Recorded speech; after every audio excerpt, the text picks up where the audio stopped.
Bom dia! Graças e paz, tudo bem, gente? Deus abençoe você, abençoe sua vida nessa manhã, em nome de Jesus. Que maravilha, nosso primeiro domingo com máscara facultativa. Nossa, que legal, hein? Estou aqui bobo de ver tantos rostinhos, que tinha tanto tempo que a gente não via, né? Nossa, Deus. Estava falando com o presbítero Flávio ali atrás que algumas pessoas que a gente conheceu no meio da pandemia, a gente olha a pessoa agora sem máscara e fala assim, rapaz, eu não sabia.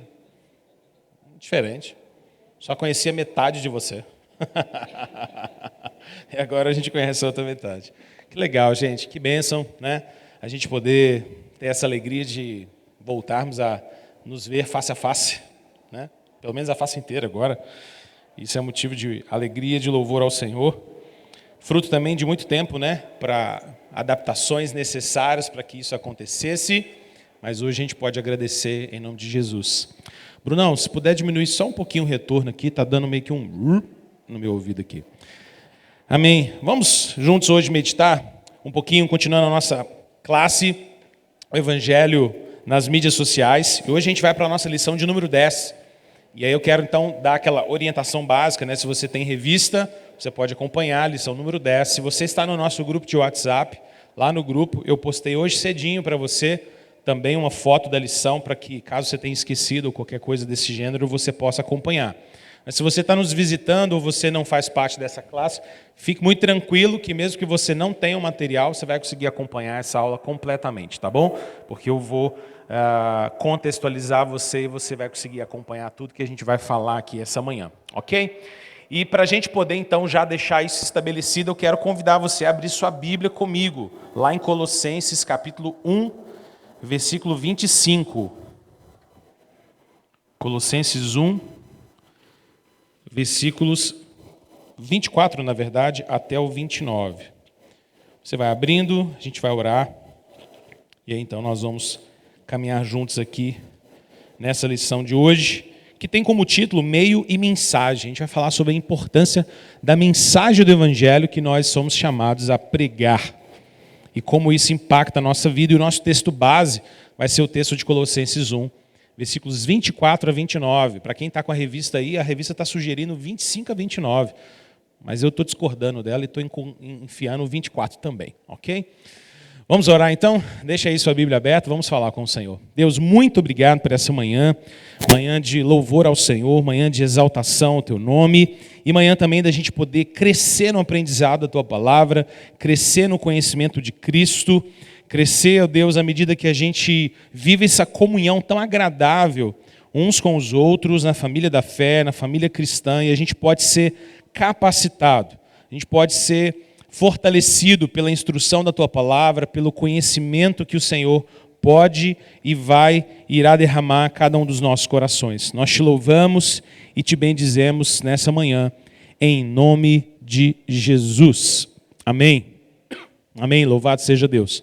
Eu queria começar essa aula com uma pergunta, e aí você poder participar com respostas bem objetivas. Olha só, você pode citar, a partir da sua experiência, quais são os meios mais utilizados para a gente poder transmitir o Evangelho na nossa cultura?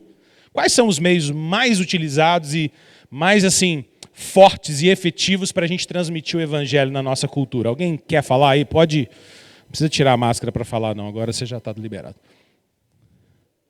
Como é que é? YouTube. É verdade, YouTube. YouTube é muito bom para transmitir mensagem. O que mais, gente? Vocês estão muito pouco tecnológicos, né? Ninguém sugere nada. Não, metaverso não, pelo amor de Deus. Depois vamos ter que fazer uma aula sobre metaverso aqui, né? O pessoal está querendo transformar o Novo Céu e Nova Terra num joguinho de Minecraft. Televisão, é verdade. Televisão já há muito tempo, né? É um grande instrumento de comunicação, verdade. O que mais? Rádio. Rádio também. Talvez... Não sei se no Brasil hoje a gente é tão acostumado a ouvir rádio com foco em pregação, mas em alguns tempos isso já foi, né? Nos Estados Unidos, por exemplo, a gente tem um ministério muito produtivo, que já vai aí uns 40 anos, por exemplo, de um pastor norte-americano chamado John MacArthur. E o John MacArthur ele ficou muito conhecido por pregar o evangelho nas rádios. Muito interessante, o ministério dele, um ministério muito forte, chama Grace to You, a graça para você. e ficou muito famoso nos Estados Unidos quando ele fazia pequenas mensagens em rádio. Hoje, não sei se no Brasil a gente ouve tanto isso, mas tem ainda, não tem? Tem ainda, né? Legal. Tem de tudo, tem de tudo. O que mais são meios ainda muito efetivos? Podcasts. É verdade, podcasts são muito úteis, né? Podcast é basicamente um modelo de rádio, só que realizado através de internet, né? Basicamente é isso, assim. Parece mais com aquele ambiente de entrevista normalmente, né? Mas pode, na verdade, assumir vários formatos. A entrevista talvez seja o mais clássico, né? Mas pode ser vários formatos, como, por exemplo, simplesmente uma pregação, né? A gente ainda continua chamando isso de podcast. Fala, Júnior.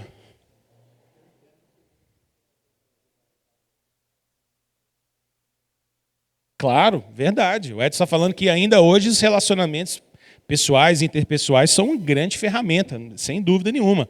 Verdade. Uma segunda pergunta, então, para a gente ir norteando nossa aula de hoje. De todos esses que a gente falou, agora uma pergunta mais pessoal, de critério seu. Qual desses métodos você acha o mais eficiente? Minha opinião mesmo, pode dar a sua opinião. Qual o grande método? Você fala assim, cara, isso aqui eu acho que é extraordinário para a gente partilhar o Evangelho.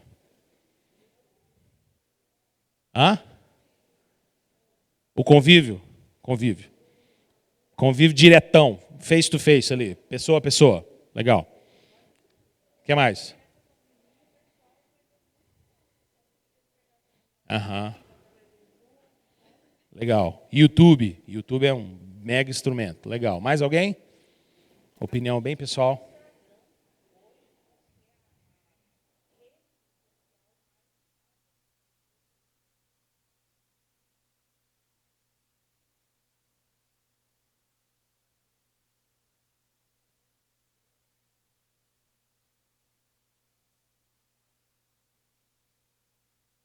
Verdade.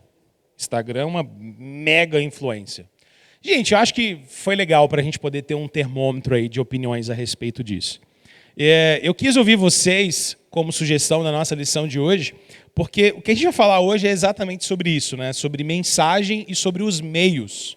E é interessante porque todas as vezes que a gente pensa numa mensagem que a gente precisa partilhar, a gente precisa pensar no meio que nós vamos utilizar para compartilhar essa mensagem. Não é?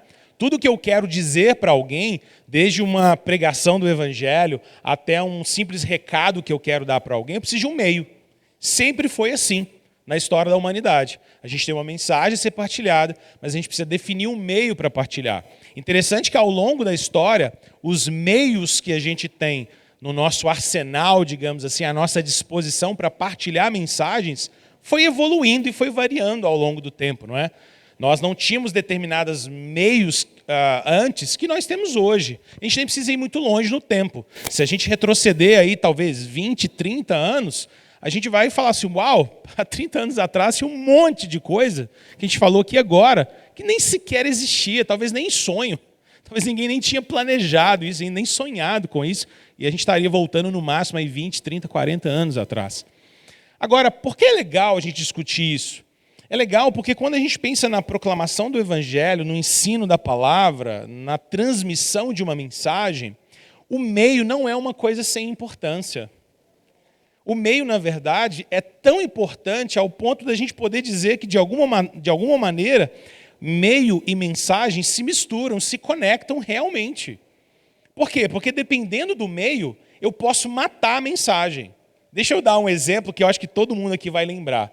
Quando a gente era novinho, a gente gostava muito de brincar, e ainda hoje a gente faz isso, do tal do telefone sem fio. Você lembra? Essa era uma típica brincadeira de roda, muito divertida, né? E então você senta ali, umas 10, 15, 20 pessoas, sei lá, e aí uma primeira pessoa vai soltar uma mensagem. Né? E ela solta lá uma mensagem super certinha, bacana, sei lá, ele solta uma mensagem do tipo assim, a partir de domingo que vem o uso de máscara é facultativo. Ele falou isso. Aí quando chega na última pessoa, alguém fala assim, quem usa máscara sai voando. Você fala assim, meu Deus, não foi isso que eu falei. E era quase sempre assim a brincadeira, né? No meio do caminho a mensagem tipo virava nada a ver e alguém soltava alguma coisa nada a ver. É lógico que sempre tinha aquele cara engraçado e avacalhado que distorcia a mensagem de propósito no meio da roda. Sempre tem essa pessoa que esculacha a nossa brincadeira. Mas, de um modo geral, esse é um tipo de brincadeira que sempre revelou para a gente que não é fácil você manter a mensagem dependendo do meio que você tem. Dependendo do meio que você usa, a mensagem pode sim ficar muito comprometida. Ela pode acabar sendo perdida, pode ser, por exemplo, diluída. E talvez uma pergunta que caberia aqui para nós, na sequência dessas outras duas, é: quais desses meios que nós mencionamos aqui têm um grande potencial, por exemplo, de diluir a mensagem ou até mesmo de perverter a mensagem? Por diluir, eu estou dizendo, olha, a mensagem não tem mais todo aquele apelo, aquela potência que ela tem. Ela se tornou uma mensagem um pouco mais levinha, né? Mais suavizada para atender determinadas expectativas. Ou, no pior das hipóteses, uma mensagem que acaba sendo pervertida. O que a gente chamaria, por exemplo, de um falso evangelho. Né? De um evangelho que que não deveria nem ser chamado de evangelho, bem entre aspas mesmo. Isso a gente também vê acontecer frequentemente, não é? Muitas das vezes, por causa do tipo de mídia, de meio que eu uso, há uma tendência muito grande de diluir a mensagem.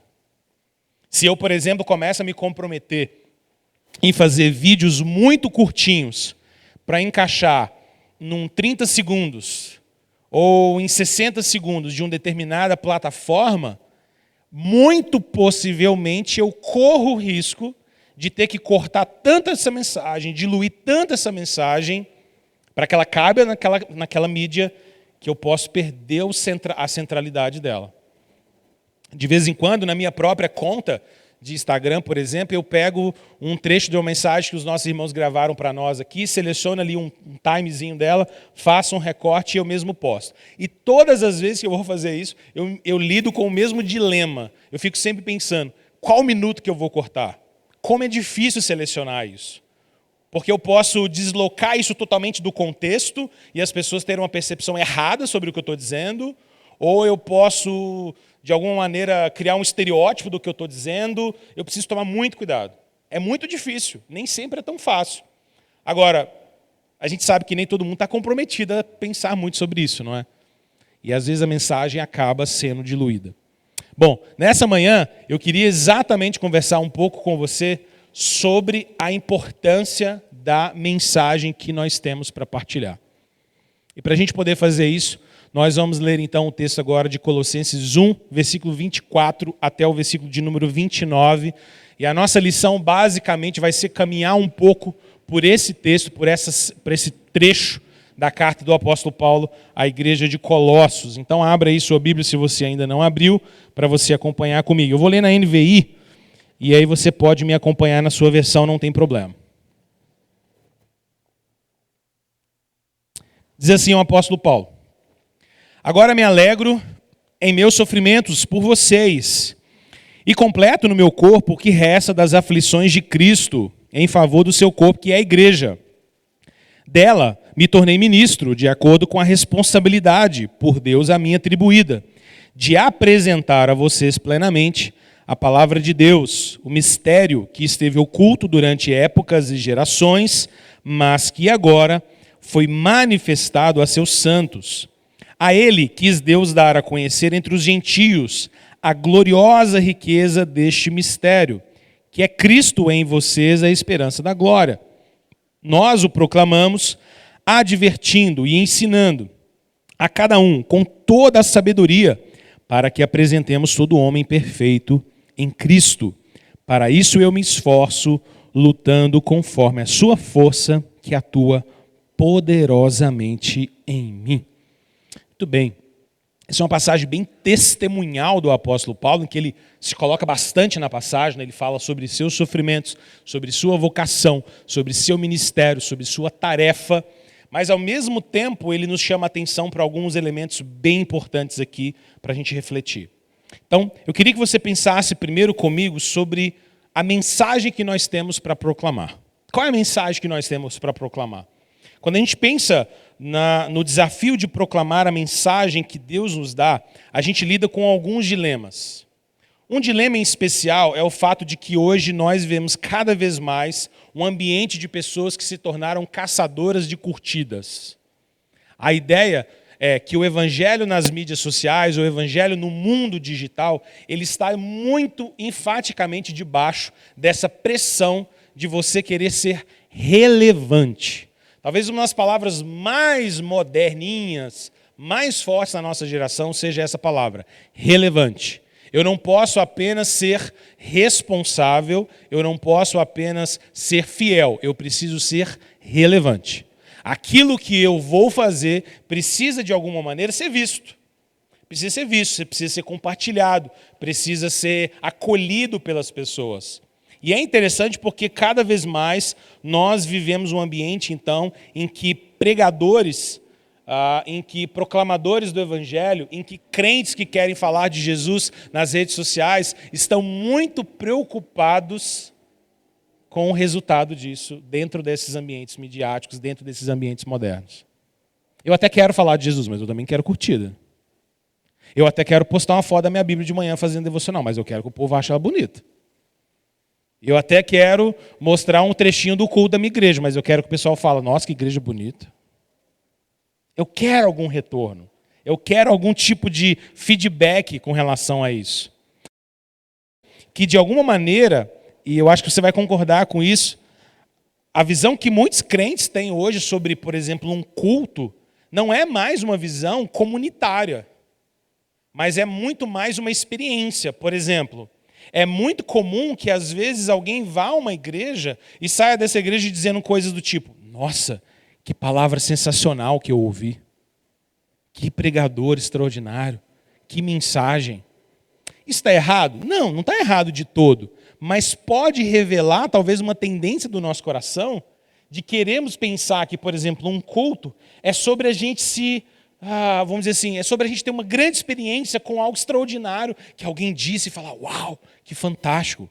Quando, na verdade, o culto é essa oferta de louvor em sacrifício ao Senhor que nós fazemos como corpo, como família da fé. Não é apenas sobre ouvir uma fantástica mensagem, é sobre adorarmos ao Senhor juntos, percebe? Gente, isso pode parecer uma coisa tão sutil, tão pequena, mas muda muito.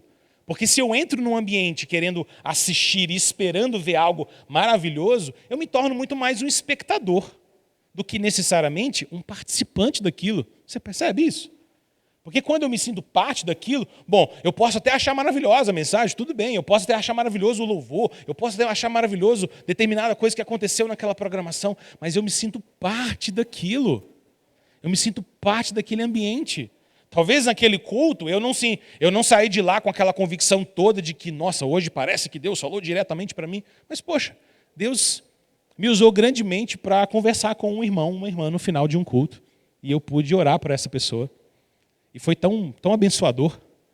E eu percebi que o meu envolvimento naquele culto, naquele dia, foi tão maravilhoso, porque de alguma maneira, embora eu não estivesse pregando, eu não estivesse cantando, eu não estivesse um determinado ministério ou ofício da igreja, mas Deus me usou na vida de alguém ali, foi tão maravilhoso. Ou Deus usou alguém para me abençoar também, vice-versa. Mas a gente vive nessa atmosfera de que cada vez mais você precisa de retorno. Isso leva a gente para um segundo dilema. O segundo dilema da mensagem é, se eu preciso que a mensagem se torne cada vez mais relevante, então eu preciso começar a dizer coisas que ninguém jamais ouviu. Eu preciso de ineditismo. Eu preciso ser inédito. Hoje a grande modinha do evangelho nas mídias sociais é exatamente ficar dizendo coisas que ninguém nunca ouviu. Por quê? Porque isso encanta as pessoas. Isso encanta. Se eu chego aqui e falo assim, gente, você sabia que no versículo 25 aí da sua Bíblia, se você juntar todas as palavras em grego, transformar em número, multiplicar por 2, vira a marca da besta, você vai morrer. Alguém fala assim, nossa, que trem chique. Será que é isso mesmo? Será que nós vamos morrer mesmo? As pessoas se encantam com essas coisas, de um modo geral. As pessoas elas têm esse gosto de ouvir coisas que você nunca ouviu. Isso fascina, é inédito. Uau! Sério? Se somar dá 666? Gente, que negócio diferenciado. Eu não sabia. Tem que aprender grego, então. É surpreendente. E é por isso que hoje, cada vez mais, o que a gente encontra é esse altar da relevância, que nesse altar da relevância a palavra de Deus acaba sendo sacrificada por causa de novos e novos e novos insights. Existe uma regra em teologia, e essa é uma frase, se não me falha a memória, de Charles Spurgeon, que diz o seguinte, olha, tudo em teologia que é muito novo, provavelmente não é teologia. Pelo menos não boa. Se alguém começar a te ensinar um negócio que ninguém nunca falou, nunca, que você nunca ouviu, só essa pessoa tem esse código, que é a palavra linda e moderninha hoje, né, nas mídias sociais. Te dá um código para você desvendar as escrituras. Ih, rapaz, sai fora. Sai correndo, porque o que vai vir na sequência desse código aí são coisas terríveis. Então, muito cuidado, gente, porque Deus entregou seus tesouros e a interpretação para a igreja ao longo de séculos. A gente não lê a palavra de Deus sozinhos, deslocados no tempo, não é? Nós não somos livres intérpretes da Bíblia. O que a Reforma Protestante nos legou foi o livre leitura, exame das Escrituras, mas não a livre interpretação. Todos nós podemos abrir a própria Bíblia, podemos ter uma Bíblia em casa, 2, 3, 10. Devemos ter, devemos examinar, mas nós não fomos chamados para interpretar a Bíblia sozinho na nossa cabeça. Nós interpretamos a palavra de Deus a partir de todo um estudo da palavra de Deus, e é por isso que é importante a história da igreja, é por isso que é importante os teólogos, é por isso que é importante a teologia. Ela faz parte, ela cria algumas balizas, algumas cercas, para a gente não sair falando bobagem. Porque senão a gente pode catar alguma coisa aqui da Escritura e simplesmente sair dizendo coisas da nossa cabeça. E é exatamente o que mais é vendido hoje no nosso mundo. Um evangelho recheado de insights e grandes ideias humanas para poder tentar deixar aquilo ali o mais novo possível, o mais inédito possível. Isso é muito perigoso. Mas olha, nós temos uma mensagem muito específica. E eu queria chamar a sua atenção então para o texto que nós lemos agora. Porque nesse texto a gente percebe que a maneira da gente lidar com esses problemas, né, os caçadores de curtidas, o imperativo da relevância, é nós nos voltarmos para o chamado de Deus para nós de proclamarmos a palavra de Deus. Olha o que o texto diz, em especial no versículo 25 agora. Paulo diz assim, dela, da igreja, me tornei ministro de acordo com a responsabilidade por Deus a mim atribuída de apresentar a vocês plenamente a palavra de Deus. Plenamente a palavra de Deus. É maravilhoso Paulo estar dizendo isso, porque o que chama a minha atenção aqui, em primeiro lugar, é o fato de que Paulo demonstra para nós uma missão de que o que nós devemos proclamar, a mensagem que a gente tem para proclamar, é a palavra de Deus, e é a palavra de Deus de maneira plena. A palavra de Deus precisa ser exposta, e ela precisa ser exposta de maneira plena, de tal maneira que você possa ter contato com a palavra de Deus ser anunciada aos homens. É interessante como Paulo se identifica com Jesus aqui, e como ele se submete ao Rei Jesus nesse compromisso. Olha o que ele diz, por exemplo, no versículo 24. Ele diz assim, agora eu me alegro nos meus sofrimentos por vocês e completo no meu corpo o que resta das aflições de Cristo, em favor do seu corpo, que é a igreja. Lembra, Paulo escreve essa carta preso por causa do Evangelho. Essa é uma das cartas que nós chamamos epístolas ou cartas da prisão. Paulo escreve isso aqui encarcerado, preso por causa do Evangelho. E o Paulo olha para o seu sofrimento, Paulo olha para a sua prisão, para o seu encarceramento, para todas as limitações que ele está vivendo. Gente, tenta imaginar essa cena, tá? Paulo não está preso num lugarzinho, numa suíte, 5 estrelas, tá? Bonitinho, sentado numa escrivaninha, ar-condicionado, escrevendo uma carta com papel bonitinho ali, caneta. Não, é uma prisão tosca, Uma prisão é um lugar sujo, um lugar simples, um lugar cheio de limitações. Paulo está ali como alguém que não é bem quisto naquele ambiente, alguém que é rejeitado. Tá? Inúmeras limitações, as mais diversas, doenças, feridas, espancamentos, varadas que tomou nas costas, se ia perder de vista. As costas do apóstolo Paulo, pelo que ele próprio relata, devia ser um monstrengo de tanta ferida que foi cicatrizando em cima uma da outra, sem nenhum tipo de tratamento, sem uma medicina muito especializada. Era um corpo machucado, ferido, cheio de dores, cheio de limitações. Numa época que não existia papel, você não tem papel, você não anda com um pacote de A4 debaixo do braço para você escrever carta para os outros. Não é assim, uma cultura totalmente limitada. Na maior parte das vezes, Paulo não conseguia nem sequer escrever suas cartas. Boa parte, se não todas as cartas do apóstolo Paulo, eram escritas por auxiliares. Pessoas que estavam na mesma situação com ele ou algum companheiro ministerial que estava ali do seu lado. E Paulo ia ditando e o cara ia tentando escrever aquilo para registrar.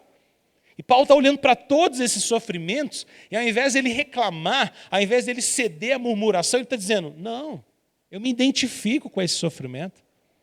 Porque, de alguma maneira, esses sofrimentos que eu estou vivenciando é bom para vocês. De alguma maneira, ele é abençoador para a igreja de Cristo. Porque ele impulsiona vocês. Porque ele encoraja vocês. Mas não apenas no sentido de encorajamento. Paulo também se identifica.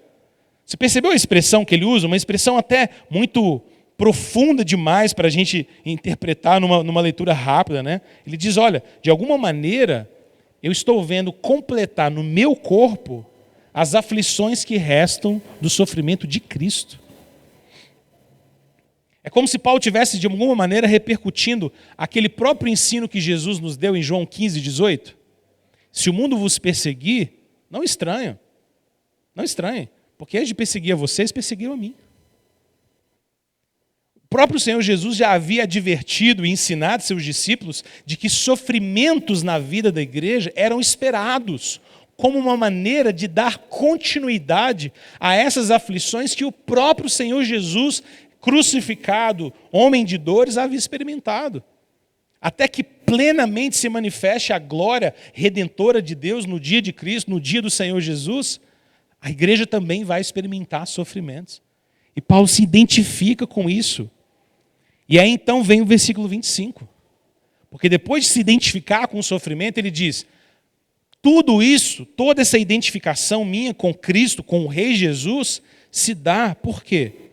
Porque eu me tornei ministro da igreja e porque eu me tornei mordomo da proclamação da palavra de Deus. Aqui aparecem duas palavrinhas que são muito interessantes para nós. A primeira palavra que o apóstolo Paulo usa é a palavra ministro. Ou às vezes servo. Está ministro ali? Qual a versão que você pôs ali? Isso, NVI. Ministro. A palavra ministro aqui em grego é a palavra diaconia. Diaconia. A palavra diaconia significa serviço, mas significa também ministério. Ser um ministro é ser um diácono, é ser um servo da igreja. Não é por outro motivo que nós temos na própria igreja, instituído pelo próprio Senhor Jesus, um ofício exatamente que leva a este nome. O ofício da diaconia, o ofício do serviço, o ofício de ministrar. Então, em algum aspecto, a gente pode dizer que todos nós temos esse ministério, todos nós, então, num sentido amplo, somos diáconos. No sentido restrito dessa palavra, nós temos irmãos eleitos pela igreja e ordenados pela igreja para serem diáconos da igreja, ministros da igreja, servindo a igreja. Mas no sentido mais amplo dessa palavra, todos nós somos ministros. Todos nós somos servos. E Paulo está dizendo, olha, eu sou um ministro da igreja. Eu sou um servo da igreja. Esse é meu papel. Proclamar a mensagem para mim não é algo sobre mim, não é sobre o que eu acho que tem que ser proclamado. O que Paulo está dizendo é, olha, proclamar a palavra é como um peso que está nas minhas costas. É uma responsabilidade. Não é um negócio que eu falo, eu quero, não quero, eu quero curtida, não quero curtida. Eu quero usar a pregação do evangelho para ficar famoso. Ou eu quero ganhar dinheiro com isso. Não, isso é uma incumbência, é um peso que está nas minhas costas. Gente, se isso é verdade na vida de um pregador, se isso é verdade na vida de um pastor, de um missionário, isso também é verdade na vida de todos os crentes. Porque nós também temos esse ministério, nós também temos esse peso, essa incumbência nas nossas costas de sermos servos na igreja do Senhor Jesus. Mas é interessante porque ele usa uma outra palavra na sequência, né? Ele diz, da igreja, eu me tornei ministro de acordo com a responsabilidade. E essa palavra responsabilidade foi traduzida aqui na NVI, é uma palavra grega que significa mordomia. A palavra grega é a palavra oikonomia. Oikonomia é uma palavra que até formou uma palavra muito conhecida para nós em português, que é a palavra economia. Oikonomia significa o cuidado de um mordomo, o cuidado de um dispenseiro.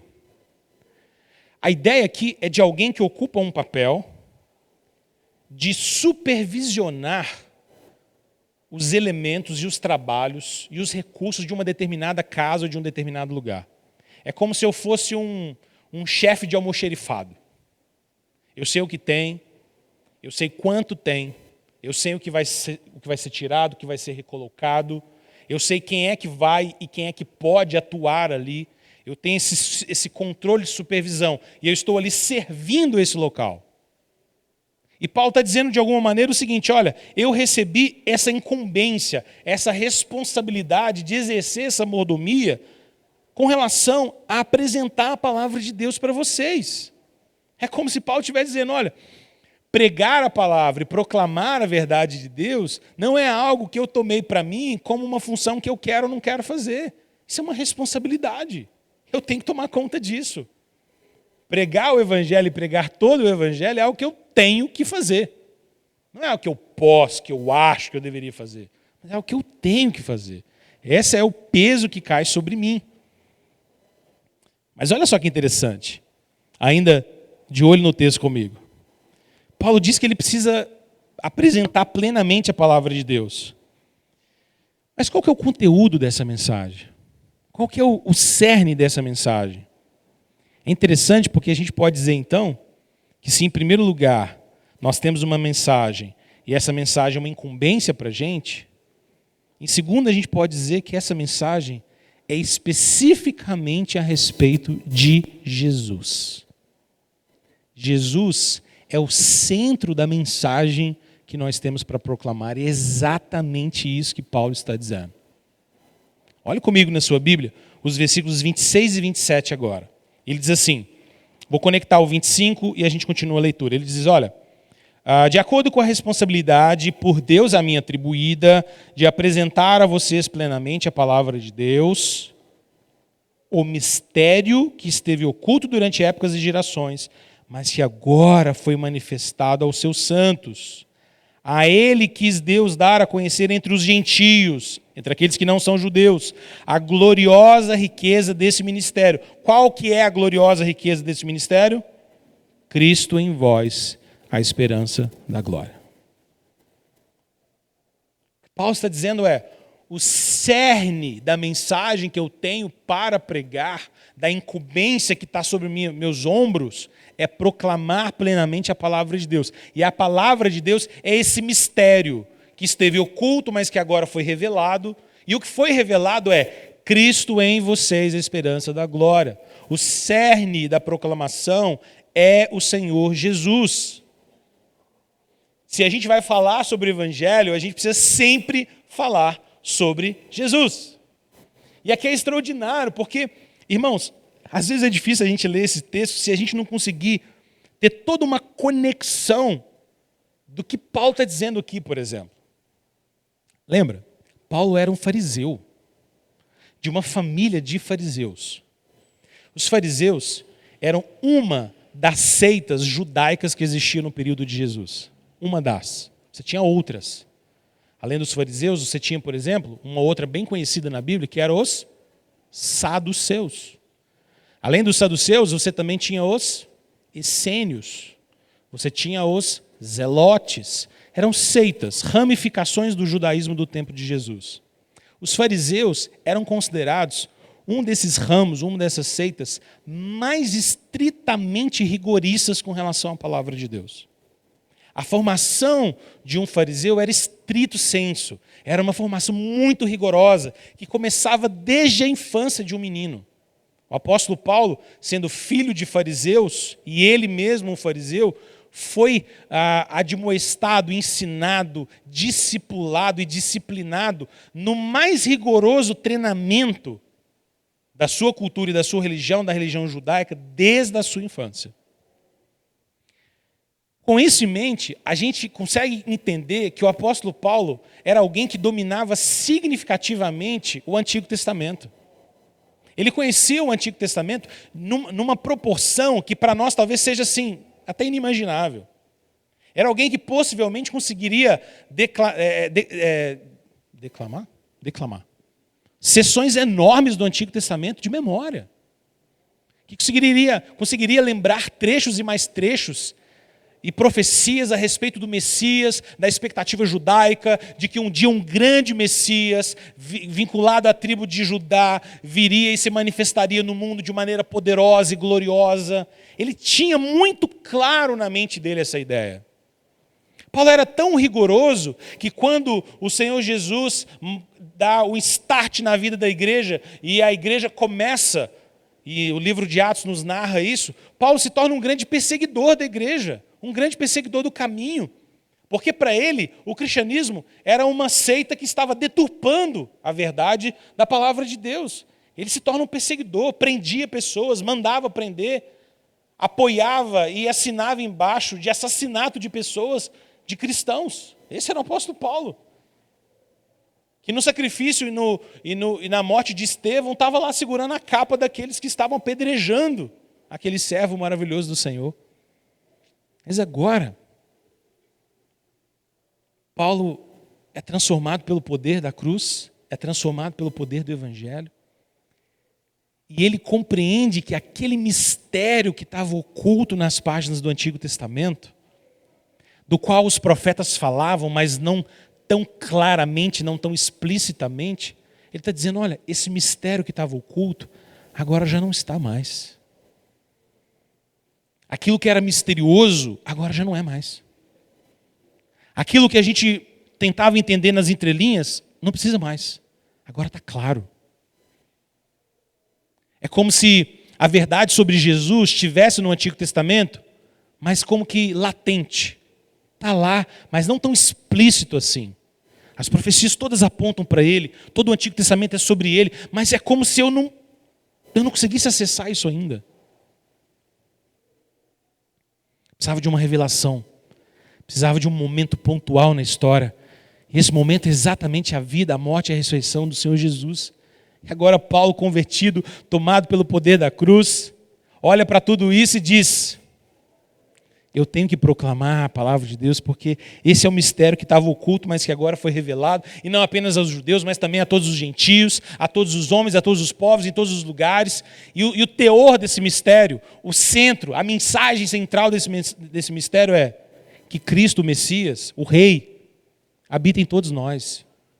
E a habitação de Cristo em todos nós é exatamente a nossa grande esperança de contemplar a glória de Deus um dia. Por que Paulo chega a essa conclusão? Porque Paulo olha para tudo aquilo que aconteceu na morte, ressurreição e ascensão de Jesus, e ele sabe que agora Jesus, o Rei, não habita mais ali na Palestina, não habita mais em Jerusalém, mas ele está assentado num alto sublime trono na glória. E de que esse Jesus todo-poderoso, glorioso, cheio de brilho, de fulgor, agora enche cada um dos corações daqueles que compõem o seu povo por intermédio do seu Espírito Santo. O Espírito é esse agente de Cristo que habita nos corações, como diz Romanos 8:11.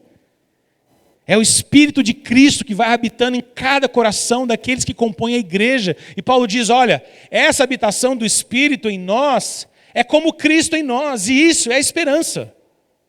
É isso que é a esperança. É por isso que eu prego o Evangelho. É esse Evangelho que eu prego. De que Jesus está habitando em cada coração daqueles que compõem a igreja, daqueles que compõem o seu corpo. E é algo poderoso, como um fermento que vai mudando toda a massa. Algo poderoso está acontecendo no coração de cada um. Por isso que isso é a esperança da glória. Por isso que essa é a grande expectativa.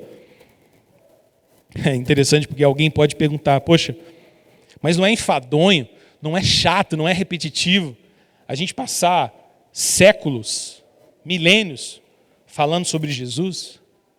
E a resposta de Paulo veio um pouquinho abaixo, lá no capítulo 2, versículo 3. Ele diz, não fique enfadonho não, sabe por quê? Porque nele, em Jesus, estão escondidos todos os tesouros da sabedoria e do conhecimento. É por isso que não dá para ser enfadonho, percebe? Não dá para enjoar de falar de Jesus. Quando a gente olha para Jesus, quando a gente olha para esse Rei glorioso que é o Senhor Jesus, manifesto e revelado para nós na Escritura, a gente se depara com o fato de que toda a sabedoria está expressa nele. É por isso que Jesus continua e continuará sendo sempre tão singular, tão único, incomparável, inigualável. Percebe? Diga, Pati. Fala mais alto.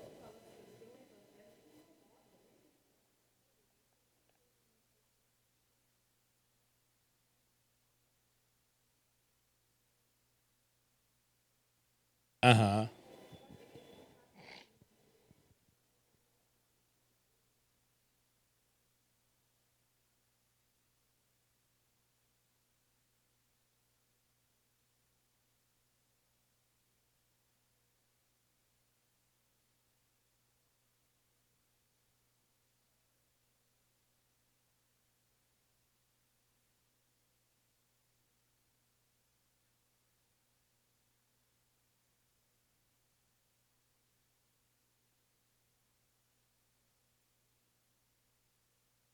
É verdade, sem dúvida. Paulo, então, diz para nós aqui nesse ponto, gente, de que Jesus é o coração dessa mensagem. Mas agora eu queria continuar pensando com você sobre como mensagem e meio não podem se atropelar para a gente fechar esse primeiro bloco. Porque se o meio é uma parte importante da mensagem, o meio não pode sobressair, ou ele não pode assumir uma proeminência, um lugar maior do que a própria mensagem. E talvez esse seja o nosso grande risco. A gente só está tendo uma classe que fala sobre o evangelho nas mídias sociais, porque a gente sabe que isso é um dilema, que isso é um desafio. Porque ao mesmo tempo que são ferramentas extraordinárias, a gente começou a aula respondendo isso e dizendo, não, tem muita coisa boa. Mas ao mesmo tempo é muito perigoso. E é óbvio, tudo na vida é cheio dessas ambivalências, né? Tudo na vida é cheio dessas coisas que a gente sabe que ao mesmo tempo que são boas, podem ser ruins. Então eu tenho uma plataforma extraordinária que pode colocar vídeos na internet, à disponibilidade de qualquer pessoa em qualquer lugar do mundo, basicamente. Mas ao mesmo tempo a gente sabe que é um meio que também tem seus perigos, que também tem suas manipulações. E a gente então tem que se lembrar muito disso. Há uma passagem lá em Atos 4:12. Abra comigo sua Bíblia rapidinho. Lá em Atos 4:12, que nos mostra o quanto que a gente não pode comprometer a mensagem e a centralidade dela. Olhe lá, Atos 4, versículo 12. Quem achar pode ler para nós aí com uma voz bem, bem forte.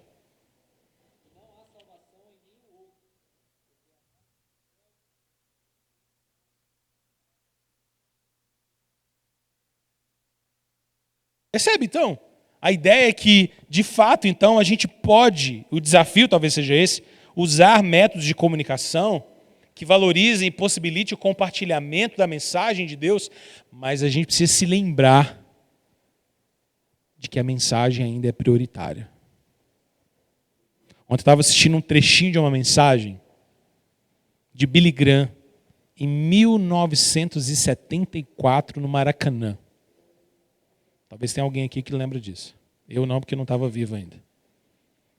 Mas sei que foi um momento extraordinário, assim. Maracanã lotado, 100 e tantas mil pessoas lá. E Billy Graham estava lá pregando. E eu achei muito curioso, estava assistindo um trecho dessa mensagem. Era uma mensagem sobre Manassés, o pior de todos os reis de Israel. E aí, logo no início da mensagem, ele faz uma solicitação para todo mundo que está ouvindo. Diz, olha, agora nós vamos pregar o evangelho, a mensagem vai ser pregada, e o tradutor ia traduzindo ele. E eu quero pedir uma coisa muito importante para você agora. E eu achei muito engraçado ele pedir isso no Maracanã com tantas pessoas. Eu preciso que todos fiquem bem calados. E que ninguém se mexa muito, e que ninguém saia muito do lugar. E eu fiquei pensando cá comigo. Eu disse, uau, eu já preguei para muita gente, mas nunca próximo tinha um número como esse, nem de perto. E deve ser muito desafiador, porque o meio pode atrapalhar demais a mensagem. Demais. Estou citando esse exemplo apenas de curiosidade, por o fato de a gente se lembrar de que, como Atos 4,12 diz, não existe outro nome pelo qual homens e mulheres serão salvos. Não existe outra mensagem. Para salvação, não. Para salvação, não. Para sermos salvos, só Jesus é o cerne da mensagem. Esse é o ponto. Então, meios, métodos não podem, de fato, comprometer isso. Mas, bem, eu quero continuar nesse texto porque Paulo vai dizer na sequência agora, versículos 28 e 29, que proclamar a Cristo tem um propósito. Paulo sabe que proclamar a Cristo não é apenas algo que ele faz da sua cabeça, ele tem uma incumbência, ele tem um chamado, ele se conecta e se identifica com os sofrimentos do Rei Jesus, ele entende que isso que está sobre ele é um ministério, é um serviço diaconal, é uma incumbência, é uma tarefa de ser mordomo, e ele sabe que o cerne, o coração da mensagem é Jesus, mas ele sabe também que essa proclamação tem um propósito. Nós proclamamos a Cristo, Paulo sabe que ele proclama a Cristo para alcançar um objetivo. Qual objetivo? Esse é o ponto do que a gente vai falar agora. Paulo vai dizer então para nós, no versículo 28, o seguinte: nós o proclamamos. O quem? Cristo. Cristo. Nós o proclamamos. Cristo. Advertindo e ensinando a cada um com toda a sabedoria, para que apresentemos todo o homem perfeito em Cristo. Esse é aqueles momentos em que a gente tem que olhar para esse conectivo aqui de língua portuguesa, para quê? E falar assim, opa, se apareceu um para quê, é porque eu tenho um objetivo. Um a fim de quê, um para quê, objetivo. Tem um propósito aqui. Paulo está dizendo, olha, nós proclamamos Cristo e a gente faz isso advertindo e ensinando a cada um, e fazemos isso com toda a sabedoria, com um propósito: apresentar todo o homem perfeito em Cristo. É interessante porque essa palavra perfeito, ela basicamente aponta para a ideia de que existe uma maturidade cristã que é pretendida pela pregação da palavra. Ser perfeito aqui é sinônimo de sermos maduros em Cristo. Alcançarmos uma maturidade cristã. E Paulo está dizendo, o foco, o propósito da proclamação do Evangelho é alcançar essa maturidade. Irmãos, porque é possível estar em Cristo, mas ser imaturo. É possível. É possível amar Jesus, ser salvo por Jesus, ter o Espírito Santo de Deus, mas perceber em nós inúmeros traços de imaturidade. Tanto é possível que a gente precisa crescer a cada dia em imaturidade. Nenhum de nós pode dizer, e nem deveria de jeito nenhum, arrogar para si dizendo, não, eu já alcancei. Eu já tenho a maturidade plena. Eu já sou perfeito em Cristo. Essa, por exemplo, é a linguagem de Paulo lá em Filipenses, lembra? Não que eu já tenha alcançado. Não que eu já tenha obtido a perfeição, mas uma coisa eu faço. Eu esqueço das coisas que vão ficando para trás e eu vou avançando para aquilo que está diante de mim. Porque eu sei que eu tenho um alvo. E esse é o alvo da soberana vocação, do meu chamado em Jesus. Eu vou alcançar isso um dia. Mas eu não alcancei ainda. Mas eu continuo caminhando para aquilo que eu fui alcançado. Ele já me alcançou. Agora eu preciso crescer e alcançar essa maturidade em Cristo. Paulo está dizendo para nós, então, que o grande foco é a gente ter uma vida madura no Rei Jesus. Olha só na sua Bíblia, no capítulo 2, verso 2. Olha o que Paulo diz na sequência do argumento. entrando no capítulo de número 2, ele diz: esforço-me para que eles sejam fortalecidos em seu coração, estejam unidos em amor e alcancem toda a riqueza do pleno entendimento, a fim de, lembra da importância do a fim de, conhecerem plenamente o mistério de Deus, a saber, Cristo. É a mesma coisa. É a mesma coisa no versículo 28. Paulo está dizendo, olha, a proclamação do Evangelho é para que vocês sejam maduros em Jesus. Aí lá no versículo 2 do capítulo 2 ele diz, eu me esforço demais para que vocês sejam fortalecidos de coração, para que vocês se unam em amor, mas para que também vocês alcancem a plenitude do que é Jesus. Alcance essa plenitude. Então a gente pode pensar que o grande objetivo que Paulo está dizendo aqui do seu próprio ministério e de todos nós que proclamamos a palavra de Deus é para que os homens, mulheres, crianças, velhos, todos alcancem a plenitude do conhecimento de Cristo. Será que a gente tem essa dimensão, irmãos? Será que essa dimensão está o tempo inteiro conectada para nós? Porque alguém pode perguntar assim, cara, eu já sou muito velho de igreja, por que eu tenho que ir em EBD ainda? A escola que nunca te larga, né? A escola dominical é a escola que nunca te larga. Você nunca vai ganhar um diploma e falar assim, não precisa vir mais. Já formou. Por quê? Porque a gente sabe que o processo de maturidade na palavra de Deus, a gente precisa de instrução na palavra de Deus. Paulo diz em Gálatas algo muito interessante, Gálatas 4,19. Paulo diz assim, se der para colocar na tela para o pessoal acompanhar, Gálatas 4,19. Paulo está falando sobre a igreja da Galácia, ele diz, olha, meus filhos, vocês são meus filhos, por quem de novo eu sofro as dores de parto, até Cristo ser formado em vós. Acho extraordinária essa expressão de Paulo. Mas não, vocês são filhos e parece que eu estou sentindo de novo dor de parto. Paulo está falando isso aqui, mas ele nunca teve um parto, né? Obviamente que ele está pegando a experiência de ter visto alguns partos bem desafiadores naquele primeiro século, que não devia ser muito legal o parto naquela época, não. Mas, enfim. Paulo está tomando essa experiência e está dizendo, olha, é como se eu estivesse lidando com dores de parto. Por quê? Porque a minha expectativa é ver Jesus sendo formado em vocês. Quando a gente estava falando sobre isso com a juventude, eu estava pontuando para eles exatamente sobre o verdadeiro significado da santidade. Porque o que é santidade, irmãos? O que é a gente viver a santidade que Deus espera para nós? É que Cristo seja formado em nós. O grande objetivo é que as pessoas olhem para as nossas boas obras e glorifiquem ao nosso Deus que está nos céus. O grande foco da vida cristã é que as pessoas olhem para as nossas boas obras, para o nosso linguajar, para o nosso falar, tão temperado, com sabedoria. As pessoas olhem para isso e falam assim, caramba, isso parece tanto com Jesus. Essa é a ideia. É uma identificação tão grande com Jesus, nosso Senhor, que a gente pode ser chamado então de pequenos cristos, né? Essa é a ideia de ser cristão. De sermos luz de Cristo no mundo. Esse é o nosso grande desafio, mas parece que às vezes a gente perdeu essa dimensão. Talvez a gente tenha perdido a dimensão de que a pregação da palavra, o ensino da palavra tem esse propósito. Esse é o grande propósito. E quais são as grandes ferramentas que Jesus tem para fazer isso? Eu prefiro dizer, talvez no singular, dizer que a grande ferramenta que o Senhor Jesus nos deixou para nos fazer semelhante a Ele mesmo é a igreja.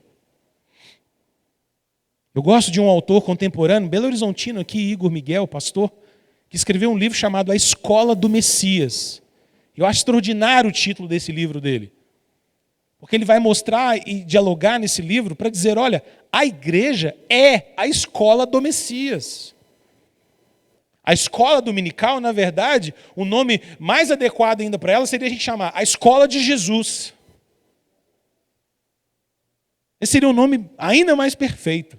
A escola de Jesus. Porque esse é o grande propósito. E como é que Deus age no nosso coração nessa escola do Messias? É interessante, porque a mensagem que é proclamada, ela tem o propósito de nos informar, mas também de nos inspirar e de nos transformar. Paulo diz isso no versículo 28, né? Olha de novo. Nós proclamamos, mas nós advertimos e nós ensinamos com toda a sabedoria. Com qual propósito? De apresentar cada homem maduro em Cristo. O que Paulo está prevendo aqui, gente? Paulo está prevendo que a verdadeira proclamação do Evangelho é para gerar transformação na nossa vida. É absolutamente enfadonho quando a gente vê alguém falando da palavra de Deus e você termina de ouvir e fala, e aí? Pregar o Evangelho não é só explicar coisas sobre a Bíblia.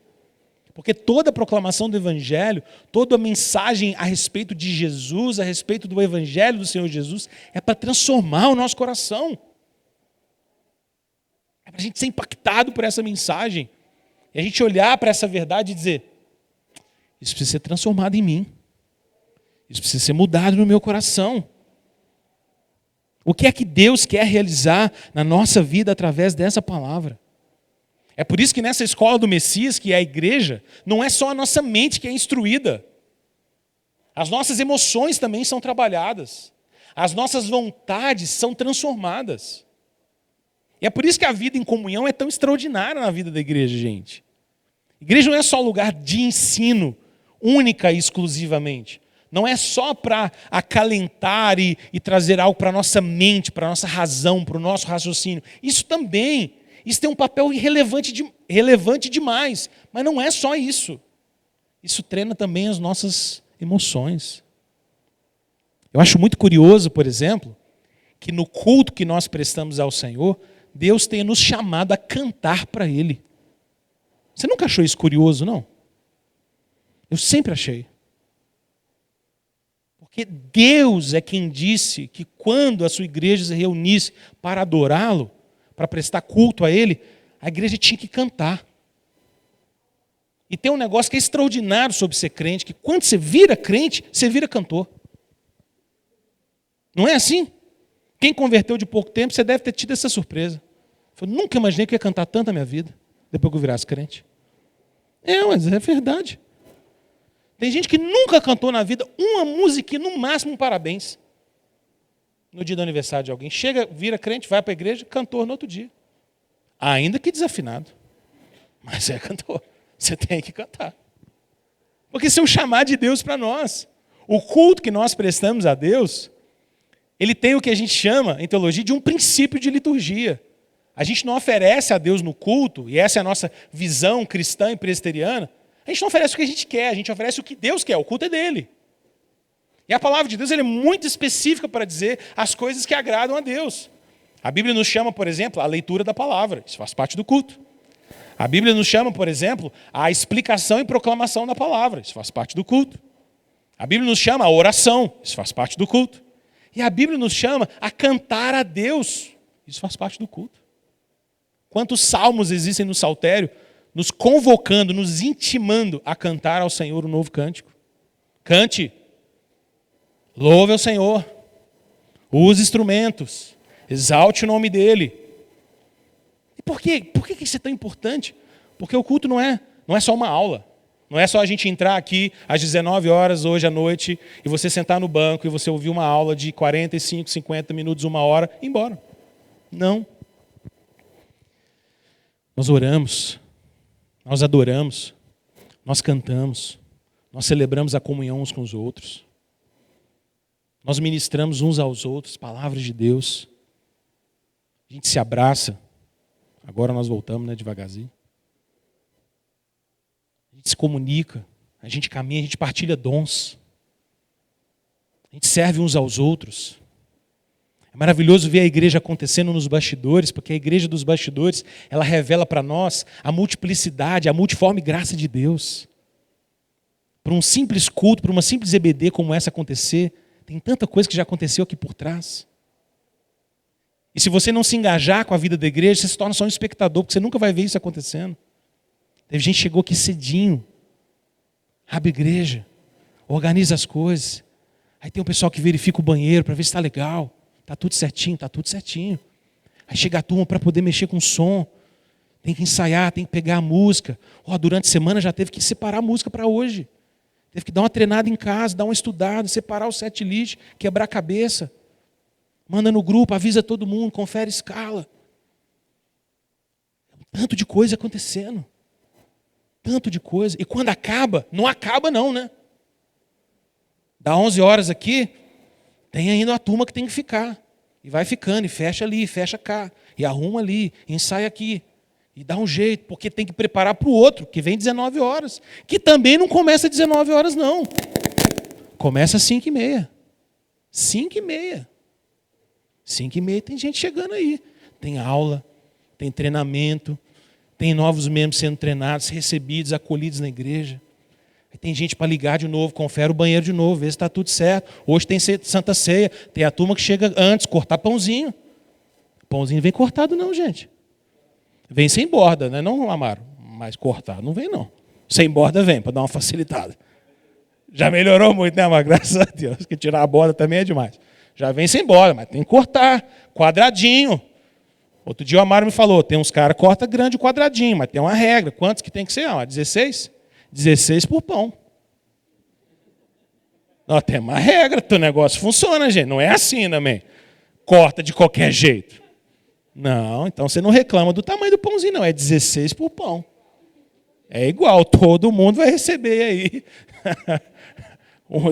um 16 avos que a gente fala, né? Acertei? Acertei. Tudo certinho. Tem alguém que tem que cortar esse negócio. Tem que comprar o pão, tem que comprar o suco. E o suco é bom. É daquele de vidro. 1,5 litro. Não é esse tanguezinho ruinzinho, não. Você toma suquinho bacana. O negócio é bacana demais. Essa é a vida, isso é extraordinário. Porque na escola de Jesus, que é a igreja, gente, isso faz parte da escola de Jesus. Isso é partilhar dons. Olha só que extraordinário. Cumprimentei ele, o John e a Aline agora no início, né? Falei, cadê os meninos? Eu lembrei, não, os meninos já estão lá na SEB. Porque já teve gente que já chegou lá na SEB para ficar com os meninos para nós. Olha que coisa bacana. E não é ficar com os meninos à toa, não. 2 horas, 1h30 de teologia na cabeça dos meninos lá, ó. Para ver se os meninos aprendem Bíblia. Para ajudar você, Zé, porque eu sei que tem que cuidar do seu filho. Não é a igreja, não, mas a igreja dá um suporte violento nesse negócio. A igreja entra de sola. Não, vamos ajudar os meninos, vamos tacar a Bíblia na cabeça dos meninos, para durante a semana você desenvolver isso aí. A igreja, a escola do Messias, não é só cabeça, é coração, é emoção, é a nossa vida sendo moldada, é a graça, é dom diferente, é gente que sabe mexer com o menino, eu não sei, mas tem gente que sabe. Olha que coisa boa. Tem gente que sabe cortar o pão 16 por 1. Eu não sei, mas tem gente que é organizado. Põe o cálice, distribui. Tem os presbíteros, serve todo mundo aqui direitinho. Olha que extraordinário. Aí tem gente que canta, tem gente que toca, tem gente que mexe no som, tem gente que grava os negócios aí. Está gravando, daqui a pouco está online lá. Ó, que coisa bacana. Já está, né? Já está, está online. Essa é a escola do Messias. E tudo isso, gente, é para formar a nossa vida, para nós nos tornarmos semelhantes a Jesus. Agora eu quero terminar com você olhando para o versículo 29. Vamos terminar aqui, tá bom? Porque qual que é o meio por excelência? Qual é o meio de Deus por excelência? Eu gosto muito de uma frase de um dos autores, são meus preferidos sobre oração, que é o autor E.M. Bounds. E a revista fez o favor de citar ele, fiquei tão feliz. E o E.M. Bounds, ele tem uma frase que é muito forte e muito poderosa. Ele diz, olha, Deus usa pessoas, não métodos. Deus unge pessoas, não métodos. O compromisso de Deus não é com método, são com pessoas. Na história da igreja, vários métodos foram usados para poder proclamar o evangelho. Sim, mas Deus usa pessoas. Métodos sozinhos não fazem nada. Deus usa pessoas. Deus unge pessoas. Deus capacita pessoas. É isso que o M. Baldi está querendo dizer. O compromisso de Deus é capacitar pessoas para o ministério. Paulo diz isso no versículo 29. Ele diz, olha, exatamente para isso é que eu me afadigo, eu me esforço, lutando conforme a sua força que atua poderosamente em mim. Paulo está dizendo, olha, é por causa disso tudo que eu acabei de falar aqui, do versículo 24 até o 28, é que eu me esforço, eu me desgasto, eu labuto. Por quê? Porque Deus usa pessoas. Porque Deus usa homens como Paulo. Deus usa pessoas como eu e você. para sermos o meio, o instrumento de Deus proclamar o seu evangelho no mundo. E é importante a gente saber que a proclamação do evangelho, que testemunhar Jesus no mundo, gente, envolve esforço. Envolve esforço. É interessante porque quando Paulo fala sobre se esforçar e lutar, a ideia por trás aqui, Paulo está dizendo, olha, eu chego a agonizar por causa da pregação do evangelho. Eu chego a experimentar a própria morte, a própria dor da morte. Mas não importa. Não importa. Vale a pena. Não existe zona de conforto para quem está comprometido em proclamar o evangelho para o mundo, gente. Se a gente quiser testemunhar Jesus para as pessoas ao nosso redor, no seu trabalho, no seu ambiente de escola, no seu ambiente acadêmico, na sua família não crente, você precisa saber que isso vai envolver esforço. Não vai ser fácil mesmo, não. Não tem como ir numa programação de família que metade da sua família não é crente e testemunhar Jesus lá, não. Não vai ser fácil. Vai te exigir muito. Vai ter gente que não vai gostar de você, vai virar a cara para você. Mas vale a pena, porque isso é o chamado de Deus para nós. E Deus não usa métodos, Deus usa pessoas. Deus não unge métodos, Deus unge pessoas. Eu gosto muito da ilustração de Martinho Lutero, né? Ele dizia, olha, quando a gente vai proclamar o evangelho, a proclamação do evangelho é como você está numa canoa com 2 remos. Um dos remos é a oração. E o outro remo é a palavra, o estudo da palavra. Então você estuda e ora, você estuda e ora, você estuda e ora, você aprende a palavra e vai orando. Porque para Deus te usar como alguém que vai testemunhar do evangelho, você precisa conhecer a palavra de Deus também. E você precisa orar para Deus te dar graça e força e capacidade. Mas tudo isso, gente, só é possível com muito esforço, mas ao mesmo tempo tendo a consciência de que é a força de Deus em nós que nos capacita. Paulo ama fazer expressões paradoxais. O que é uma expressão paradoxal? Você fala uma coisa que aparentemente entra em conflito com outra. Mas no final das contas não é um conflito. É exatamente o que ele faz no versículo 29. Você percebeu isso? No versículo 29 ele diz assim, ó, por isso eu me esforço, lutando conforme, aí ele muda. A sua força. Força de quem? De Deus que ele está falando. Que atua poderosamente em mim. Aí você fala, Paulo, não entendi. É você que esforça ou a força é de Deus? E Paulo fala, as duas coisas. As duas coisas. E esse é o tipo de paradoxo que a gente nunca larga ele. A gente abraça ele e fica com ele. Porque nós somos chamados a proclamar o evangelho, dedicando toda a nossa força, mas lembrando o tempo inteiro que a força vem do Senhor. Isso é maravilhoso, não é? Nós somos chamados a servir o povo de Deus na vida da igreja e colocar nossos dons a serviço do Senhor e trabalhar e ralar, mas sabendo que é Deus que atua em nós. É que é Deus que nos capacita. Somos chamados a pregar o evangelho, mas sabendo que é Deus que colocará as palavras na nossa boca. E nós somos chamados a pregar para aquela pessoa da nossa família tão duro de coração e tentar convencê-la de que Jesus é o Senhor, mas sabendo que é Deus que convence os corações. Então a gente vive essa tensão maravilhosa de sermos chamados para agir, mas saber que é Deus que age. Paulo diz, olha, eu me esforço, mas a força que atua poderosamente em mim não é minha, é do Senhor. Ele me energiza para a batalha. Ele me fortalece para servir, para trabalhar. Então, gente, ao invés de entregar uma mensagem sem expectativas, pelo contrário, nós somos chamados a usar os meios possíveis, a usar métodos possíveis, mas sempre lembrando que Deus não unge métodos, mas pessoas, e sempre comprometidos com a palavra de Deus e com a expectativa de que o próprio Deus irá transformar corações. A gente não precisa diluir a palavra, a gente não precisa perverter a palavra, a gente não precisa atualizar a palavra para que se torne outra coisa, porque Deus é aquele que está mais comprometido com a sua própria palavra. É Ele que vai transformar os corações. Não fique com medo quando você for partilhar o evangelho. Não fique com medo quando você for falar de Jesus para o seu parente. Não fique com receio quando você for falar de Jesus no seu ambiente de trabalho. Sabe por quê? Porque não é sobre você. Não é sobre quão efetivo você é para convencer pessoas. Não é isso. Não é sobre como você tem as respostas todas certinhas de teologia. Não fica com medo quando alguém te fizer perguntas difíceis e você falar e tiver que falar, eu não sei. Não fique com medo, sabe por quê? Porque o poder que atua em nós é que nos capacita a nos tornarmos proclamadores da palavra. É sobre Deus, é sobre o que Ele está fazendo. É sobre o que Ele está ministrando nos corações, gente. Então a gente não pode ter medo, a gente tem que ter coragem, a gente tem que ter ânimo, e ministrar, e falar, e pregar, e expor. E vamos usar os métodos que a gente puder, então. De vez em quando algumas pessoas chegam para mim e falam, pastor, eu peguei aquele sermão seu, sabe aquele? Eu falo, sei, eu mandei para fulano. Ah, mandei para ele. Eu falo, é isso aí, filho, manda lá. A vantagem é que quem está pregando não é você mesmo, se a pessoa ficar brava, vai ficar comigo. Como ela não me conhece, estou no lucro. Deixa Deus falar no coração dela. E é isso aí. É um método simples, mas pode ser útil. Mas não é o único, Deus tem tantos outros, não é? Porque muito mais do que métodos são as pessoas, somos nós, os relacionamentos, as conversas, as amizades. Mas não tenha receio.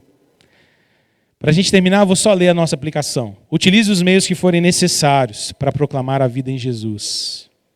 Avalie se os meios empregados transmitem com fidelidade a mensagem da salvação. Cuidado, nem todo meio é bom. Lembre-se de que o conteúdo, ou seja, a mensagem do Evangelho, é o poder de Deus para transformar todo pecador. E último, cuide da sua vida para que você seja um canal desobstruído, sem problemas, para que o amor de Deus seja comunicado através das suas palavras, mas também através das suas obras e das suas ações. Amém? Vamos orar, gente? Vamos pedir ao Senhor para que Ele nos capacite a isso? Lembrando que nós vamos ter que nos esforçar, mas a força do Senhor é que nos capacita cada dia. Senhor, muito obrigado por essa manhã. Obrigado por Senhor nos encorajar a sermos mensageiros da Tua palavra, sabendo, Deus, que o Senhor é aquele que é o mais comprometido com a Tua palavra. O Senhor mesmo é que transforma vidas e corações. É o Senhor mesmo que convence o homem do pecado, da justiça e do juízo. Mas nós pedimos ao Senhor, ó Deus, que no meio da igreja, no meio do corpo de Cristo, no meio da família da fé, nós sejamos fortalecidos e treinados para alcançarmos essa maturidade em Jesus. E que nós possamos abrir nossa boca e falar do Senhor Jesus, proclamar sobre o Rei, falar sobre o Evangelho a toda criatura, com intrepidez, com coragem, sabendo, ó Deus, que não é sobre nós, sobre nossas grandes técnicas, sobre nossa grande sabedoria, mas sobre o fortalecimento e o poder do Senhor em nós. Pai, capacita o nosso coração, fortaleça-nos, ó Deus, conforme a Tua palavra, em nome de Jesus. Amém. Amém. Querido, hoje à noite estaremos juntos, se Deus quiser, para o nosso culto de adoração ao Senhor, às 19 horas, nossa reunião de oração às 18. E hoje a gente começa a nossa nova série de mensagens sobre nosso mês da família. Edifique a sua família, vai ser o nosso tema. Eu quero então convidar você para ouvir essa primeira mensagem que eu vou trazer à igreja nessa noite, dando abertura nesse mês tão importante, da gente colocar a nossa família em foco. Então venha, participe, para que Deus possa edificar o seu coração em nome de Jesus. Deus te abençoe, um ótimo almoço, que a graça do Senhor esteja sobre nós.